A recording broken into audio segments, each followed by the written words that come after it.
مدنی channel کے ناظرین، غزہ فلسطین میں مقیم عاشقان رسول کی داد رسی کے ساتھ ساتھ ان کے دلوں میں خوشی داخل کرنے کے لیے بھی کوششیں کی جاتی ہیں، اور ماہ ربیع الاول کی ساعتوں سے برکات سمیٹنے کے لیے دعوت اسلامی کے شعبہ FGRF کے تحت غزہ فلسطین میں فلاحی کاموں کو جاری رکھتے ہوئے مقامی عاشقان رسول کے لیے کھانا پکانے کا سلسلہ کیا گیا۔ اپنوں کو خوش کر پاؤں گا دل میں جب یہ ہوتا ہے۔ غزہ فلسطین میں دعوت اسلامی کے تحت ہونے والے فلاحی کاموں کے حوالے سے مدنی خبروں کو بتایا گیا۔ FGRF team is working to distribute family meals to displaced families in the south of Gaza Strip, specifically in Az-Zawaidah.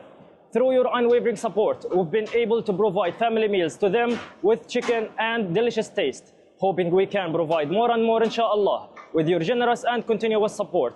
جزاکم اللہ خیر۔ کھانا پکانے کے بعد اسے مختلف پارسل میں پیک کر کے غزہ فلسطین کے مقامی عاشقان رسول میں تقسیم کرنے کا سلسلہ کیا گیا۔